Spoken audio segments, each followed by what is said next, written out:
Módulo 4. A gente já falou 3 vezes, eu vou falar pela última vez, eu prometo. Já leu o material antes de começar a aula? Espero que sim, né?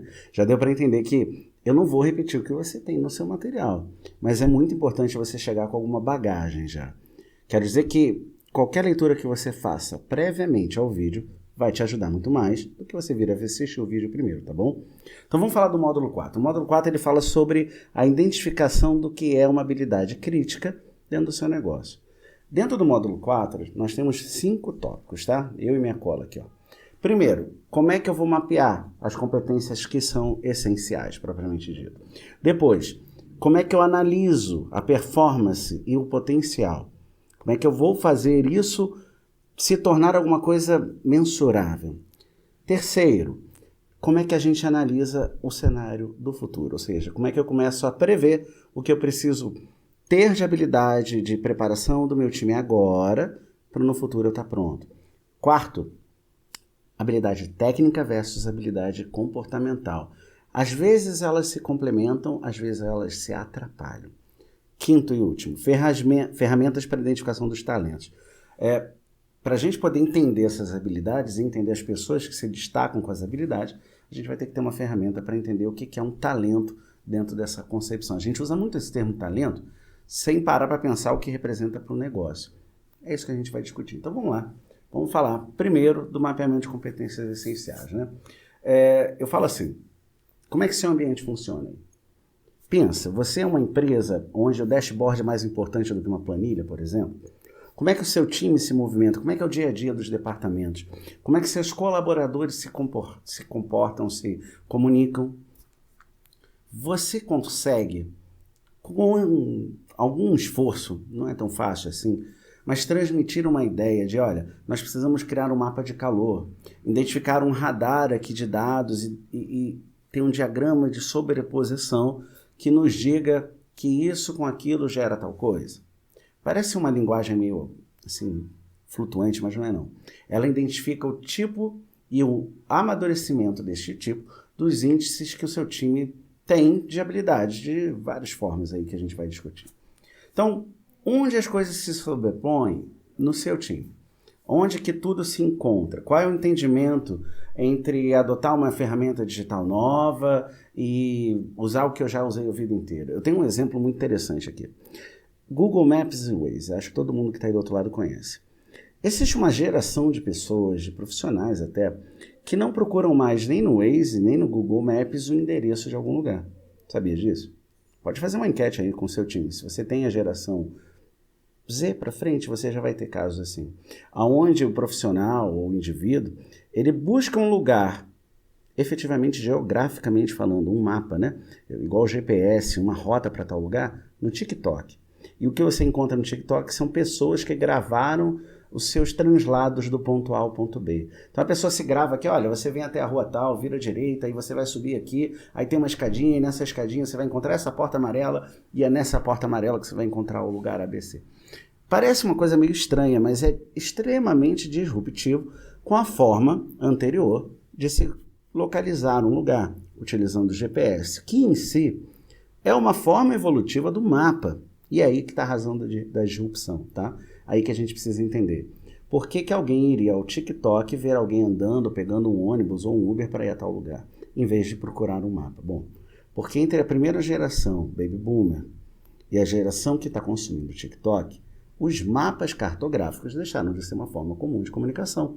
Então, por exemplo, eu mapeei tal lugar, eu já fui em tal lugar, eu tenho um mapa na minha cabeça, eu consigo reproduzir, certo? Posso gravar um vídeo e dizer para você como é que você chega em tal lugar.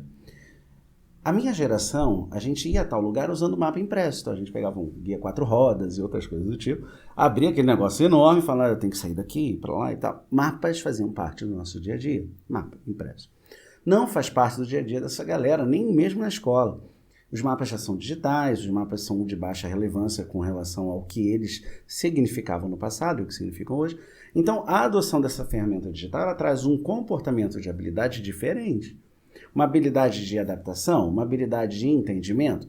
Bom, tem várias frentes aí, eu não vou entrar no psicológico do TikTok, mas eu estou te dizendo como é importante você entender que a adoção de ferramentas digitais tem a ver com geração, com portfólio, com a sua história. Uma coisa que eu falo assim, a gente se perde nisso, né? Mas é interessante. Existe uma geração de profissionais, e você já deve estar lidando com eles, que se sentem muito mais confortáveis em trabalhar num smartphone do que num computador.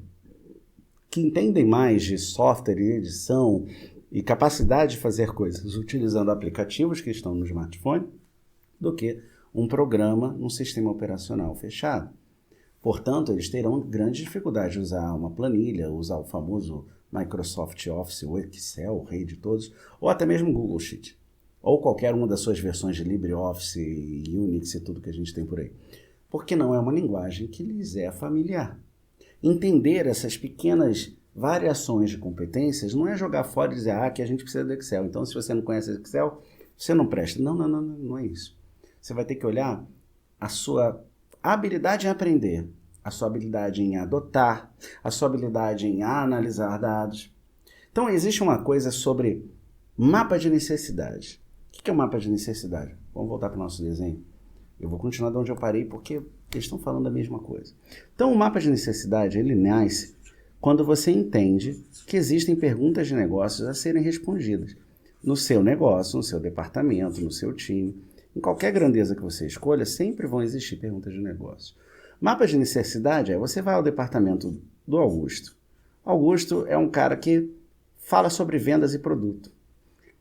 Aí Augusto vai te dizer o seguinte, olha, no meu departamento, o que nós precisamos tem 4 níveis e são basicamente divididos em tais categorias. E ele diz para você, talvez, você forçando um pouquinho, que existe habilidade de nível 1, 2 e 3. Ok? Digamos que o nível 1 é o iniciante, o nível 2 é um pouco mais aprofundado e o nível 3 é o mais especialista. E aí ele diz para você, olha, aqui no nosso departamento, quando você trata do assunto, por exemplo, ferramenta digital de marketing, como eu sou um cara de novo produto, eu não tenho muita relevância, pode me deixar aqui que um profissional com essa característica vai me atender. Quando você trata, por exemplo, de usar um RP ou usar um dashboard dentro de um business intelligence, um bureau, um tableau, fala, olha, a gente vive trabalhando com isso aqui, eu preciso de alguém que tenha alguma noção, não posso perder muito tempo ensinando essa pessoa a navegar por esse cenário. E aí talvez você vá e insista um pouco mais e diga assim, olha, nós somos um time que trabalha muito bem juntos. Então eu preciso de alguém que tenha uma habilidade muito forte de trabalhar em equipe e colaborar. Por fim, ele vai te dizer que o trabalho dele tem a ver também com interagir com os clientes. E a interação com o cliente diz que todo mundo do time dele tem que ter grandes habilidades, né, especialistas em lidar com pessoas. Isso é um mapa de expectativa. Esse mapa aqui é um mapa daquilo que o Antônio, gestor desse grupo, precisa para que alguém nesse time dele opere no nível excelente para o ideal. Ok? Beleza. Repete a sua operação agora. Faz isso com outros líderes, outros departamentos, outros times, dentro do seu ecossistema. O que você vai ter no final é um grande mapa somando todas as habilidades, todas as necessidades, todos os graus de ideação, ou seja, o que tem que ter mais, o que tem que ter menos e tal, para que aqueles times funcionais sejam efetivamente times de alta performance. Às vezes nem alta performance, às vezes é só mandatório. No final, o que você precisa criar é uma visão, que eu chamo sempre de mapa, que diga quais são as habilidades essenciais para o seu negócio. O que não dá para não ter. E eu não estou falando aqui do nível especialista. Eu estou falando do nível de repetição. Uma habilidade essencial é uma habilidade que vai estar presente aonde quer que você coloque aquele seu profissional novo, aquele seu colaborador. Então você vai descobrir, por exemplo, aqui na nossa empresa, nosso tipo de trabalho tem que ter inter-relação com o público, tem que ser capaz de dados estatísticos e análises profundas. Eu preciso de alguém que seja capaz de lidar com autonomia e por aí vai. Esse mapa de habilidades, ele vai te dando uma visão, certo? Em nível de DHO, do que é a organização e as habilidades essenciais para a sua organização. Quiçá você vai descobrir outras, que ninguém tenha falado, mas você, na sua análise, vai se descobrir. E aí você vai ser capaz de dar peso para cada uma delas. Você vai poder dizer que isso aqui tem peso 2, esse tem peso 5, esse tem peso 3, esse tem peso 2, esse tem peso 1. Você sabe que isso aqui já é o mapa que você precisa de expectativa, tanto para adoção de novos colaboradores, promoção de colaboradores, incentivos de novos colaboradores, aceleração de habilidade de novos colaboradores. Tudo começa com esse mapa. E aí, para você fazer isso, eu tenho 5 passinhos. 5. Facinho. Primeiro, cria um mapa. Primeiro passo. Acabei de fazer aqui com você, teórico, né? Mas tira um mapa que faça sentido para o seu dia a dia. Não é o RR, né? Não é o Roles and Responsibilities. Não são os papéis, mas sim esses mapas que no dia a dia são a operação do negócio. Depois, cria numa planilha esse índice aqui, ó, que você vai dar peso. E esse peso pode se tornar KPI, viu? Você pode transformar isso num indicador de performance e medir performance nessas competências. Eu botei 5 cores aqui para não me prender a performances específicas. Então eu não quis falar. Prefiro usar cor para você entender. 3. Cria um plano de cobertura para você aperfeiçoar, acelerar e projetar as seguintes linhas. Olha, você tem agora a avaliação dos indivíduos, ok? Então aqui eu vou avaliar Juliana. Juliana, que é uma profissional que tem acesso às nossas ferramentas, que a gente tem já uma estabilidade. Então eu sei que nosso índice é 25321, certo? Tá bom, então eu vou botar tudo na vertical. Pode ser? Então, ó, 1, 2, 3, 4, 5. Estou fazendo o teórico, mas vocês vão conseguir explorar isso melhor quando você fizer na sua planilha. Então, eu preciso que ela esteja no 2 no vermelho, ok? Na habilidade qualquer que seja. Preciso que ela esteja no 5 no verde. 5 no verde, legal. Preciso que ela esteja 3 no amarelo. 3 no amarelo. Preciso que ela esteja também no 2 no azul. Então, ali no azul nós temos 2 habilidades que vão andar paralelas. As competências. E preciso, por fim, que ela esteja no nível 1 na habilidade rosa. Ok? E aí nós vamos plotar. Com as ferramentas que você vai utilizar, vamos plotar a Juliana. Aí você descobre que a Juliana, aqui, por exemplo, no começo do período, você vai fazer várias avaliações, né? Ela estava na linha rosa abaixo, na linha vermelha acima, na linha amarela abaixo, na linha verde abaixo. Então, vou fazer ali as coresinhas para ficar mais claro da gente entender. Perdão, o vermelho está aqui. Então, ela no vermelho e no azul, a Juliana está abaixo do esperado. Ok? Na linha rosa, ela está abaixo do esperado. Na linha amarela, ela está abaixo do esperado. Isso é muito comum, viu? A gente sempre seta os esperados lá para o alto. E na linha verde, ela está abaixo do esperado. Beleza. Qual é o seu plano agora, querido? Querida? O que você vai fazer com a Juliana? Bom, eu preciso traçar um plano e entender, pelo peso de relevância, o que tem que ir primeiro. Eu preciso ensinar a Juliana a navegar para cá, quiçá para cá. Eu preciso ensinar a Juliana a entrar na linha. Eu preciso ensinar a Juliana a desenvolver as suas habilidades. Isso a gente chama de plano diretor de desenvolvimento. Por que plano diretor de desenvolvimento? Porque é exatamente o que você vai fazer. Você vai criar um plano de desenvolvimento para cada habilidade. Para levar tanto a Juliana que está aqui, quanto alguém que esteja na linha a permanecer nela. A parte difícil é você precisa criar um plano para alavancar quem já está acima. E agora que já está acima? Geralmente a gente faz isso trazendo quem está acima para ensinar quem está abaixo. Um pulo do gato. É preciso que você crie o seu mapa criando espaços vazios. O mercado muda, as habilidades mudam, as direções e as pessoas mudam, e você vai precisar colocar mais habilidades que você não tinha pensado. Por fim, você vai precisar criar uma avaliação prática e uniforme por departamento. Cada departamento vai ter que ter a sua. Não dá para você aplicar no time de vendas a mesma coisa que você aplica no time de armazém. Não dá para aplicar no time financeiro a mesma coisa que você aplica no time de projeto e desenvolvimento de produto. Tá claro? Primeiro ponto é o que a gente vai demorar mais mesmo. Tá bom? Vamos para o próximo. Qual o próximo item? Bom, análise da performance.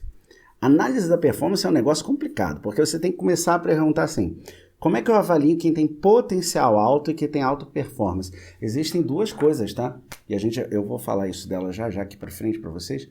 Mas existe uma ferramenta que a gente usa, e eu já vou começar a desenhar ela aqui, que eu vou usar, para tentar entender duas coisas. As duas coisas que eu falei. Existe a linha do potencial e existe a linha da performance. Performance, fato, concreto, atingido. Potencial, pode ser que eu chegue lá. Ok? Tá bom, como é que você analisa? Como é que você separa as pessoas ali? O que que você aprende com seus mapas? Como que você pega esses mapas aqui e transforma em efetivas análises de performance? Depois, que plano que você tem para fechar os buracos da onde a coisa não alinhou? Precisa criar. Como é que você vai medir a evolução? Tudo isso eu prefiro te dar 3 passinhos. 3. Passo 1. Vamos criar uma ferramenta de análise. Muitas vezes é só uma planilha. Só uma planilha. Essa ferramenta de análise você usa a cada N tempo. Eu sugiro pelo menos 3 meses. Tá? O menor tempo possível, 3 meses. E você vai gerar comparativos de evolução entre o time, o indivíduo, o departamento. Ok? Número 2. Você vai ter que criar uma forma de coletar informação de linhas diretas e indiretas com relação ao indivíduo que você está avaliando, seja ele líder ou liderado. Então você vai ter que ter um jeito de receber informação de quem está no time com aquela pessoa, de quem trabalha perto daquela pessoa, de quem interage com aquela pessoa, de quem nem está no time daquela pessoa, mas conhece aquela pessoa. Tem que abrir uma forma de coletar essas informações, tá bom? Número 3, você vai ter que literalmente inventar, porque não tem muito jeito de fazer isso, um gatilho emocional que faça sentido dentro da sua análise, para você identificar o que leva à saturação ou ao congelamento do seu colaborador. Saturação não aguento mais processar nada, não perdi minha performance, não tenho mais potencial. E o congelamento, estou congelado num tempo, não evoluo e nem retrocedo. Melhor ferramenta para isso é uma que a McKinsey criou na década de 70. Vamos ver quantos de vocês já não ouviram falar dela. A gente chama ela de 9 Box. 9 caixas. De verdade, é literalmente o nome dela. 9 caixas. Eu não vou ficar explicando 9 caixas aqui, porque é tão antigo, 1970 é mais velho que eu. Mas eu vou dizer o quê? Você literalmente cria 9 caixas. A gente cria 3 linhas e 3 colunas. Tentar fazer da melhor maneira aqui no meu rabisco, só para referência sua, tá bom? Então você tem, no total, 9 caixas. Entendeu? 9 caixas. Que vai dar certinho. Maravilha. O que elas te dizem? Bom, no potencial ela pode te dizer que você está baixo, intermediário, que a gente diz que é aceitável, eu chamo de ok, e o muito bom, quando você excede. E na performance, o que eu tenho? Bom, está abaixo da performance é insuficiente. Está na performance, a gente chama de mediano. E está acima da performance, você chama de excepcional. Porque são casos excepcionais que saem da curva. Agora você vai fazer uma medição que diz o seguinte. Quem está aqui em cima? Aqui em cima é o cara que é o enigma. Eu até deixei um texto para eu não esquecer. Ó. Ele tem baixo o quê? Baixo o quê? Potencial? Não, ele tem baixo desempenho. Ele tem altíssimo potencial. Então esse cara aqui, quando você olha no gráfico, ele é insuficiente na performance, mas é uma pessoa extremamente capaz. Por que a gente não está usando ele? É um enigma. E um enigma, ele precisa possuir algumas habilidades que talvez ele não tenha. Ou precisa acelerar alguma coisa que ele tem, ele precisa ser mais aproveitado, seja na área onde ele está, seja em outra área dentro da empresa. O de baixo é um problema. Sabe por quê? O de baixo é o que eu chamo de questionável. Eu não. McKinsey.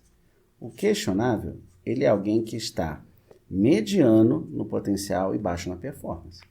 Geralmente, colaboradores nessa posição não ficam dentro da empresa por muito tempo, porque é difícil você promover ações de integração que o tirem dessa posição desconfortável. Aqui embaixo, cara, é a galera que não tem jeito, a gente já sabe o que vai ter que fazer. Por quê? Aqui é o I total, é o insuficiente pleno. O que é o insuficiente pleno? É isso aí, não dá. Ele não tem nem potencial, nem performance, ele não se encaixa no nosso negócio. É um profissional que, infelizmente, não tem plano que vai tirar ele daqui. Depois a gente vai para a performance aqui mediana, e aí são 3 coisas. Eu gosto desses 3 porque 90% das empresas acabam ficando por aqui, tá? O primeiro é o forte desempenho. O que esse cara tem? Bom, ele tem uma performance mediana, mas ele tem muito potencial. Então, ele é um FD, de forte desempenho. O FD, ele é, muitas vezes, a mola dos negócios aí de um monte de empresa que eu conheço, viu?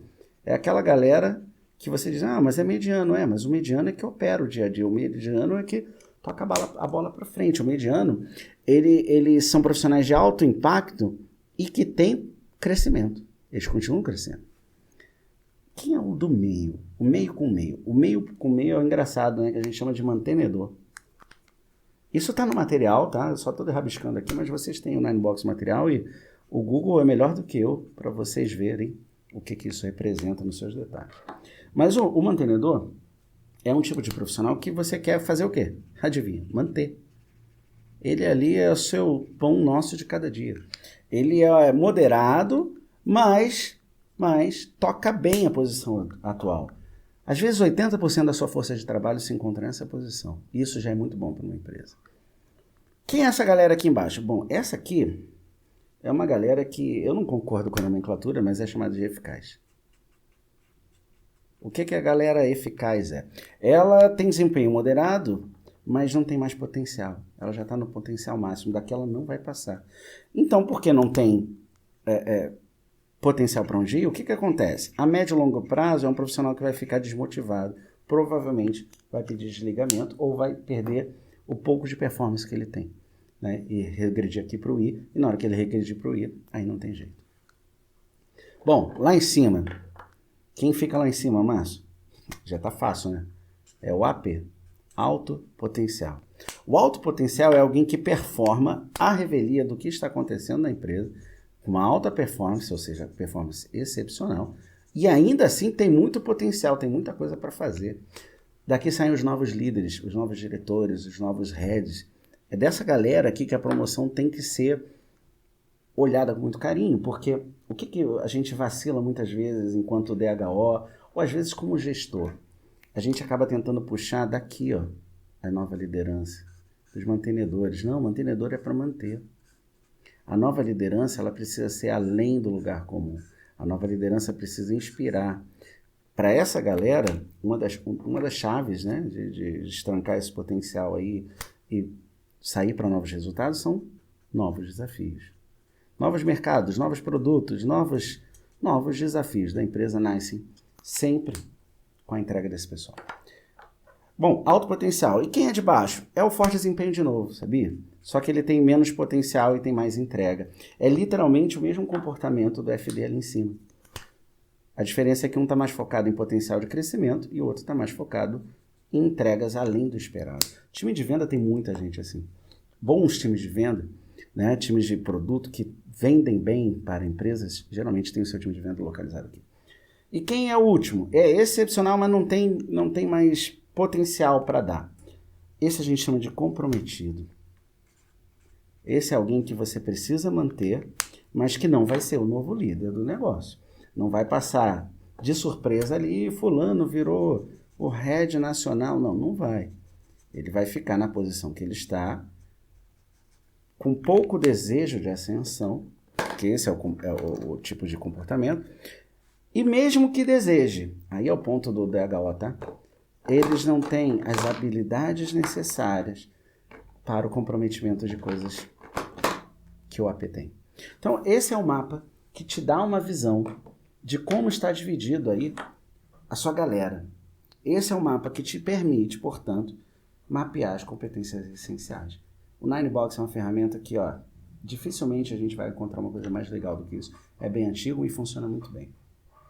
Vamos para o próximo. Bom, terceiro item. Analisar cenários futuros. O que é cenário futuro? Você vai ter que prever o que é o seu negócio agora e o que ele vai ser depois. Para você prever que tipo de habilidade as pessoas vão precisar ter. É loucura isso, porque é um exercício imaginativo. Então, quando você pensa no seu negócio, você tem que pensar no tipo de tecnologia que você está, no mercado que você está inserido, que tipo de produto você vende, para quem você vende. Pensa agora, alguns anos atrás, o Covid. O Covid foi uma disruptura digital para todo mundo. Será que existiam empresas que já estavam pensando em como integrar os seus negócios a produtos digitais? Na sua empresa, vocês estavam pensando? Vocês já eram digitais? Qual era o índice de maturidade que você tem para disrupção? Por exemplo, existe uma tendência futura. Qual é a tendência futura? Não existirem colaboradores capazes de lidar com computadores e sistemas operacionais, apenas com smartphones. Ah, mas isso é coisa de maluco. Não, é uma tendência. Eu não falei que vai acontecer ou vai ser o máximo. É uma tendência. Como você se prepara para esse tipo de habilidade? Na hora que a gente pensa nisso, nós fazemos perguntas curiosas. A gente pensa assim, inteligência artificial ajuda ou atrapalha? Bom, no material eu te dei um exemplo do ChatGPT mesmo, que é uma das ferramentas que são sensacionais. Eu sou usuário fiel, meus times são, meus colaboradores são. As empresas onde eu aconselho a utilizarem inteligências artificiais assistentes, mas que elas falharam miseravelmente por conta do usuário, porque faltava habilidade específica para usar aquilo. Faltava entender que aquilo é uma ferramenta e como deve se utilizar a ferramenta. Não adianta nada eu te dar uma chave Torx para você apertar um parafuso Phillips. Não sabe o que é Torx? Torx? Não sabe o que é Phillips? Dá uma gulgada, dá uma olhada a diferença entre os dois. Não funciona. A ferramenta tem que ser utilizada para a coisa certa. Entender o cenário futuro é uma das coisas mais difíceis. Se você parar para pensar, a pandemia trouxe uma aceleração aí digital forçada, na marra, com ferramentas que talvez você use hoje, né? O Teams, o Google Meet, sei lá, o Zoom. E o Skype, você lembra dele? Você lembra do WeChat? Você lembra do QQ? Se você for bem mais velhinho, você lembra do ICQ? A tecnologia não é nova. A forma de usar e popularizar foi uma aceleração forçada por um problema, uma disrupção, mas poderia ser por um competidor, não poderia? Por uma nova lei na sua área de atuação? Por um novo posicionamento governamental? Por um novo produto? Por uma demanda de mercado? Preparar-se para essa disrupção é preparar uma análise de cenário futuro. E é a coisa mais difícil de fazer, mas é o exercício mais gostoso de fazer para um DHO. O que eu sugiro para vocês? Bom, eu sugiro 5 passos. Tenho tentado manter poucos, né? Primeiro, desenhe aí um mapa colaborativo de possibilidade entre o cenário dos seus competidores e vocês, o seu negócio. Crie o seu mapa com base numa tabela. Eu deixei no livro uma tabelinha para te ajudar. Tem perguntas e respostas para te ajudar a criar esse mapa. Mapa mesmo, pega um papel e desenha. Cria um mapa digital no Miro, no Trello, onde você quiser. Faz interação com o seu time. Não tenta pensar sozinho. Criou esse mapa? Discuta com os líderes do seu negócio, por nível. Nível executivo C-Level, discuta só com C-Level. Nível de Head, discuta só com Level. Só com Head. Nível diretoria, discuta só com a diretoria. Faça por níveis a discussão desses mapas e seus inputs. Aquilo que as pessoas acham que são as tendências próximas, o que pode acontecer. Vocês vão ver lá na tabela que eu falo sobre ameaças, mudança de leis, novos produtos, novos concorrentes, enfim. Tem vários cenários que a gente precisa pensar. Depois, você discutiu por nível do líder? Beleza, desce. Cada um daqueles líderes leva para os seus liderados a visão que os líderes daquele nível discutiram. Deixa os departamentos e setores, são os especialistas, discutirem os mesmos mapas de provisão, probabilidade. Depois, quarto, para cada vez que você apresentar o quadro, mostra o que o grupo anterior chegou em conclusão. Evolua o quadro, não cria um monte de quadro perdido. Evolua o quadro, integre o quadro num lugar só. Então, você está desenhando em vários níveis, mas você precisa manter o quadro de uma forma que a empresa entenda o que está acontecendo. Quinto e último, volta lá na direção geral, com o quadro final e fala, é isso aqui que a gente entendeu, esse é o nosso programa de habilidades futuras para o futuro provável. Foi isso que o nosso time de líderes e liderados entendem ser as coisas mais importantes e estas são as competências que nós vamos buscar agora para daqui a 5 anos estarmos prontos. Fez isso? Fiz. Volta de novo no líder e liderado, apresenta o programa. Quando você roda esses 5 passos, você consegue prever um cenário, consegue se preparar para um cenário futuro e não mais reagir. Quantos de vocês não se viram de repente tendo que contratar, por exemplo, uma grande mão de obra, novos colaboradores, porque alguém saiu, porque só o fulano sabia fazer isso. E porque agora a gente vai trabalhar, sei lá, com SAP. Antes não trabalhava com SAP, agora todo mundo precisa aprender SAP. E é melhor contratar alguém com SAP. Essas loucuras acontecem porque nós não nos preparamos antecipadamente para o futuro. Ok? Quarto. Tá ficando bom. Habilidades técnicas versus habilidades comportamentais. Difícil de explicar? Talvez. Se você não consegue entender a diferença entre um e outro, pensa no seguinte, você tem alguém que é tecnicamente brilhante, mas não sabe lidar com os outros colegas de time. Não consegue dialogar, não consegue interagir. É o melhor programador que você tem, mas não consegue nem mandar mensagem no grupo lá do Teams, ou do Slack, ou do grupo de Instant Message que você usa. Então as habilidades comportamentais desse colaborador são muito fracas, apesar das técnicas estarem muito fortes. Como é que a gente faz isso? E qual é o problema disso? Bom, primeiro vamos tentar dividir o negócio. É um problema? É um problema porque esse colaborador, ou ele vai se colocar em ostracismo, né, se isolar que nem uma ostra, se fechar, e nada mais chega nele, ele não interage mesmo, ele só vai ser o cara que vai trabalhar sozinho dentro de um time. Ou o time vai levá-lo ao ostracismo, ignorando os inputs dele, porque ele não se comporta de forma adequada à expectativa do time. Eu digo o seguinte, olha, para a gente começar a desdobrar isso como DHO, a gente tem que pensar em PNL primeiro. Né? Vocês sabem que lá no PNL, na programação neurolinguística, a gente fala que tem sistemas representacionais, né? Nós processamos o mundo, a interação uns com os outros, de várias formas. Tem 5, mas eu vou falar nas 3 principais que todo mundo usa. Visual, auditiva ou sinestésica. Visual são as pessoas que precisam ver. Ó. Na hora que eu desenho aqui para você, você é extremamente visual se você gosta de ver isso aqui. Se você nem liga porque eu estou desenhando, está só ouvindo, você é uma pessoa auditiva. E você é uma pessoa sinestésica se enquanto você está me vendo, ouvindo e vendo meu desenho, você está anotando alguma coisa no seu caderno ou no seu laptop. Pronto, ficou claro o que são os 3? Formas diferentes de interação humana levam a gente a ter expectativas diferentes das pessoas. Exemplo, eu sou um líder, talvez auditivo, ok? Eu espero que meu time me dê informações de forma auditiva. Então não me mostre uma apresentação de PowerPoint, só me conta o que você quer falar. Fala aí, o que você precisa de mim? Quer ver outro exemplo? Um líder sinestésico. Esse é complicado, sabe por quê? Eu sou um líder sinestésico e alguém do meu time fala assim, Márcio, a gente está com um problema e a gente precisa resolver isso aqui, eu queria te mandar um arquivo. Não me manda um arquivo não, vamos marcar uma reunião, eu te encontro e aí você me mostra exatamente o que você está pensando. Isso é um líder sinestésico.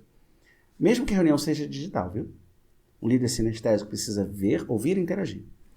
Essa diferença de expectativa e comportamento, gerada pela forma como a gente interage com o mundo, traz problemas de desalinhamento gigantescos entre times, líderes e liderados, departamentos e departamentos diferentes, silagem, líderes de direcionamento. É um caos. Então, eu pensei assim, bom, como é que eu posso ajudar minha galera a vencer esse problema de habilidade técnica e habilidade comportamental? Eis a minha proposta para você. Técnica é fácil. Técnica você põe à prova no especialista da técnica, prova se a pessoa sabe ou não sabe. Beleza? Não se preocupe com a técnica. Seja qual for a habilidade técnica, pega o especialista da área técnica, pega a prova da área técnica, pegue a referência técnica do negócio e do processo que você precisa ver e deixa ele avaliar. Você não precisa saber. Comportamental é com você. Você é DHO. Tá bom. O que eu sugiro? Eu vou ter que virar. Vamos a mais uma página da nossa aventura de desenhos. Vamos lá. Tentando agradar sinestésicos, auditivos e visuais. Eu sugiro uma das 2 ferramentas, só uma das 2, não tente fazer as 2. Existem 2 maneiras da gente pensar em como as pessoas pensam e se comportam. Essas teorias neurocomportamentais, elas são antigas, não são coisa nova não. Elas foram inventadas lá na década de 20 e tal. Mas elas ganharam vários modelos e formas abrangentes da gente entender esses pensamentos. Uma delas se chama análise DISC. A outra eu conto depois. Vou ficar aqui esperando. O que é a análise DISC? A análise DISC foi inventada... É uma discussão terrível isso aqui. Uma pessoa, tá? Um cientista, que era o William, ele descobriu uma forma de categorizar 4 comportamentos. Ele estudou, chegou a esse consenso e disse que o DISC, então, é D-I-S-C. Aonde D, ele está falando sobre dominância,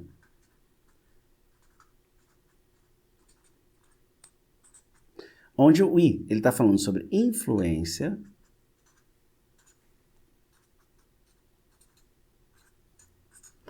aonde o S, ele está falando sobre estabilidade,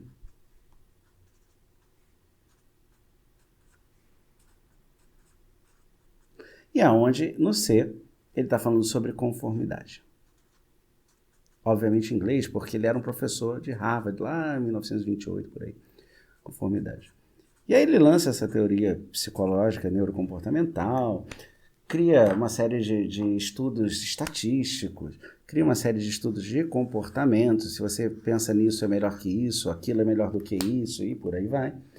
E meio que fundamenta o que hoje você encontra na forma de teste. Você consegue fazer isso aí até online. Se você parar o vídeo agora e botar assim, teste disco online gratuito, você vai ver um monte. O que é interessante sobre o William?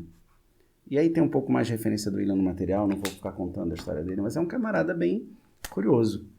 Ele não criou o DISC como você conhece, ele criou a teoria. Não o DISC. Ele é um cara bastante peculiar, viu? Nas invenções dele, ele também participou da criação do polígrafo. Sabe o que é polígrafo? Não sabe? Bota aí o que é um polígrafo para você ver. É usado até hoje. É a máquina que detecta se você está mentindo. Detector de mentiras. E ele também foi o criador de um personagem muito conhecido da DC, que foi a Mulher Maravilha. Então o cara é bastante curioso, né? Ele diz que é possível a gente prever as interações das pessoas a partir desses 4 fundamentos comportamentais. Se você está entrando um aí que tem a ver com Aristóteles, com fleumático, colérico, passa por isso também. Pelas 4 de Jung também. Está tudo conectado, tá bom? São evoluções de uma teoria. O mapa DISC, ele foi criado como ferramenta por um outro camarada que era o Walter Clennon, né? O Walter Vernon Clark, lá, na década de 70, por aí, ele transforma isso em uma ferramenta. No Brasil chega bem depois, eu nem lembro que ano chegou aqui, talvez 2010, por aí. Mas essa ferramenta te dá um mapa do comportamento daquele indivíduo no qual você aplica esse conhecimento. E ele te diz qual é o grau de cada uma desses pilares, entre a dominância, entre a influência, a estabilidade e a conformidade. Pessoas muito conformadas são líderes ruins. Pessoas muito dominantes também são líderes ruins. Extremos nunca são bons. Essa ferramenta é uma das maneiras para você tentar medir o que acontece dentro de um time. A outra ferramenta, essa sim eu gosto mais. Falei que eu ia falar que eram 2. Ela é chamada de MB. Desculpa, TI. O que é o MBTI? É uma outra ferramenta. Eu não vou entrar no mérito da criação dela, não. Eu vou logo ao resultado. Ficou curiosa com ela? Tem lá no material. O MBTI, ele ficou bastante difundido por muito tempo e ele hoje ainda tem, nesse momento que eu estou gravando, um site, um serviço, chamado 16 Personalities. O que é o MBTI? O MBTI, ele cria 16 variantes. Isso representa alguns eixos. Da introversão. É complexo isso aqui, viu? São vários cards. Da extroversão, que é o oposto de si mesmo, né? Que mede se a pessoa está mais para ser introvertida ou extrovertida. Ou seja, ela quer, na verdade, entender se a pessoa tem energia com o mundo exterior ou com o mundo interior, se ela está mais ligada a si mesma ou com o outro, não se ela é tímida ou não, tá? Depois ele tem a sensação,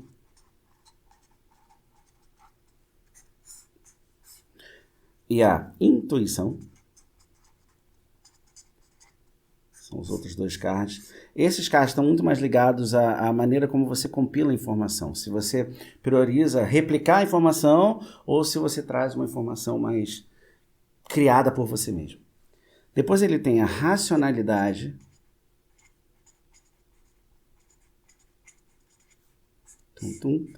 A racionalidade. E a emoção. São sempre de pares, tá? A racionalidade emocional tem a ver com a sua tomada de decisão, entendeu? Se você trata as informações que você tem acesso de forma racional ou mais no sentimento. E por fim, você tem juízo e percepção. O que é o juízo e percepção? Modo de ação. Se você julga mais ou se você vai mais base em dados ou mais no sentimento. Essa lógica de 16 coisas completamente diferentes que esse método criou, cria umas espécies de acrônimos, siglas, né? Acrônimos são siglas, que é I-S-I-J, E-S-E-J, e por aí vai. Algumas coisas que você vai se deparar nessa análise talvez você não se encontre diretamente na primeira vez que você fizer o teste. Vai lá no 16 Personalities, tá? O link aí no material. Testa aí, faz o seu, guarda. Mas o mais importante é, na hora que a gente aplica uma ferramenta de MBTI, como essa que está gratuita, e eu gosto de coisas gratuitas, como que você posiciona o indivíduo e o time?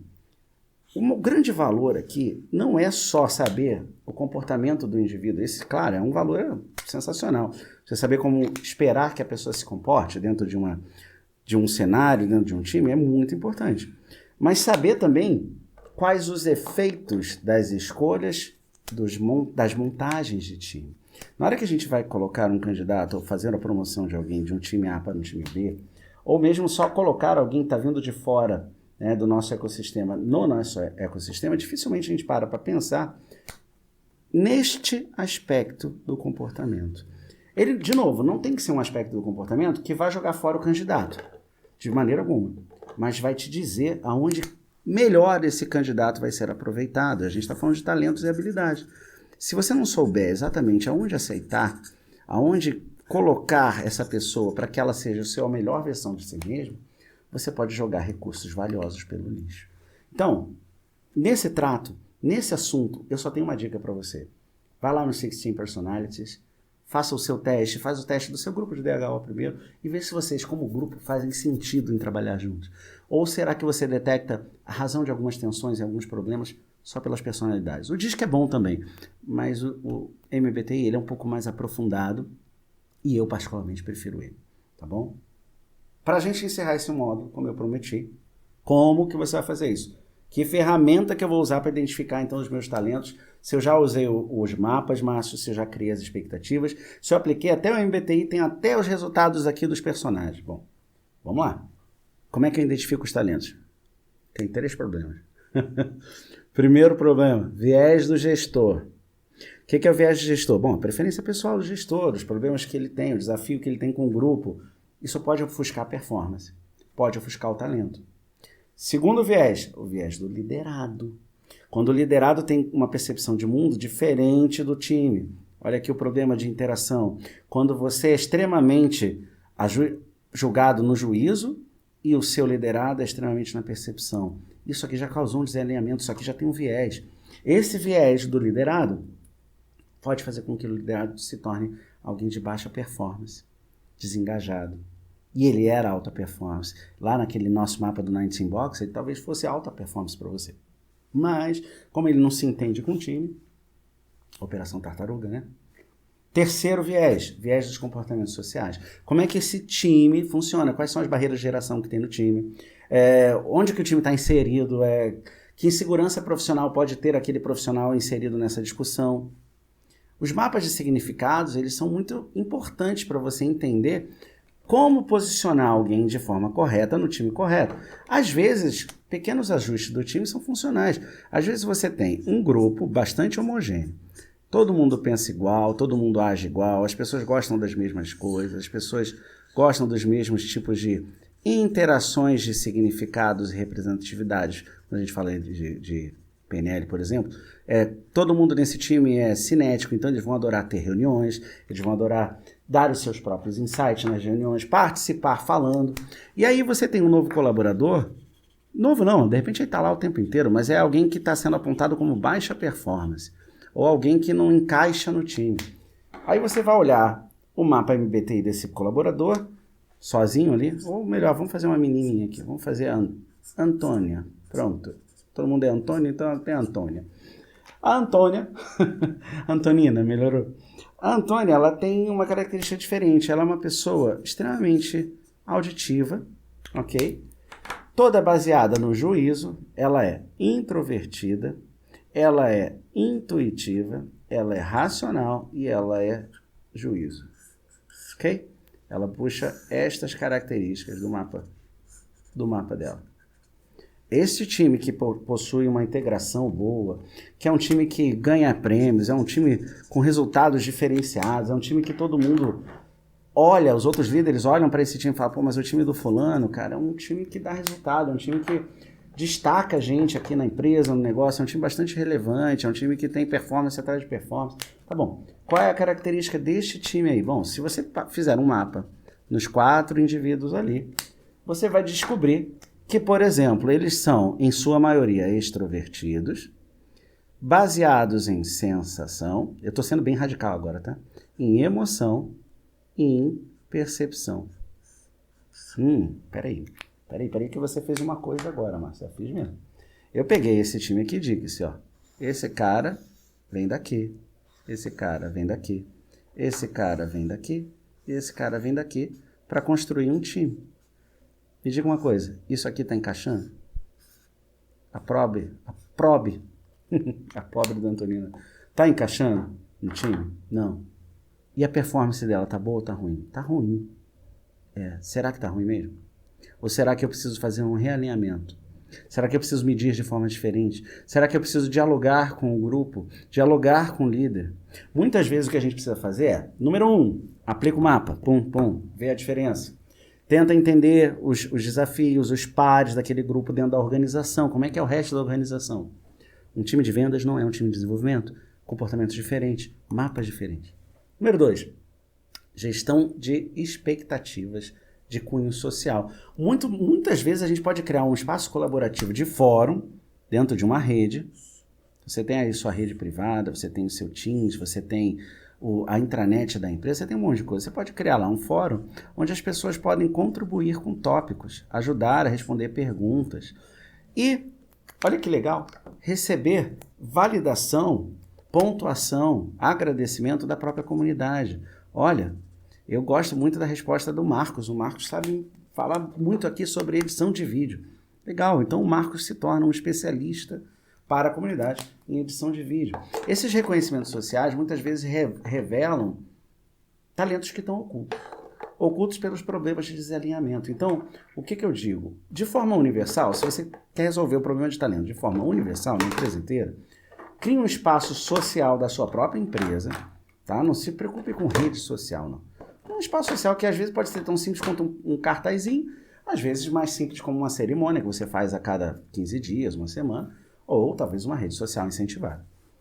E tenta entender que talentos estão despertando ali que você não tinha visto ainda. Você nem o líder, tá? Os líderes também não conseguem ver. Depois, vai direto ao público. Vai com recomendação direta. Sabe esse método de recompensa aqui, ó, social? Vai lá e pergunta a esse grupo quem? Ó, quem é, para você, fulano, de forma anônima, nosso maior talento em alguma coisa, dentro da nossa organização. É quase uma votação sem votar. Compara esses resultados com os seus mapas, com as suas ferramentas de feedback instantâneo, com as suas ferramentas instrumentais, aquelas que você usa, inclusive, para promover as pessoas. É preciso coletar mais dados de forma insípida e de forma indireta para entender as interações entre pessoas e grupos e pessoas. Se você conseguir fazer esses 3 passos, você vai conseguir medir de verdade os talentos e identificar os talentos ocultos ou oclusos pela operação do negócio. Então tá aí. Tudo foi dividido em 5 pedaços, alguns com 5 passos, alguns com 3 passos. O que a gente vai fazer? Bom, no próximo módulo a gente volta a conversar em algumas coisas que eu não vou dar spoiler. Então faz o seguinte, para aí, acabou o vídeo? Vai ler o material, vai consultar a internet, vai entender os mapas, entenda um pouco mais da origem do MBTI e a gente se vê no próximo módulo, tá bom? A paz, até já.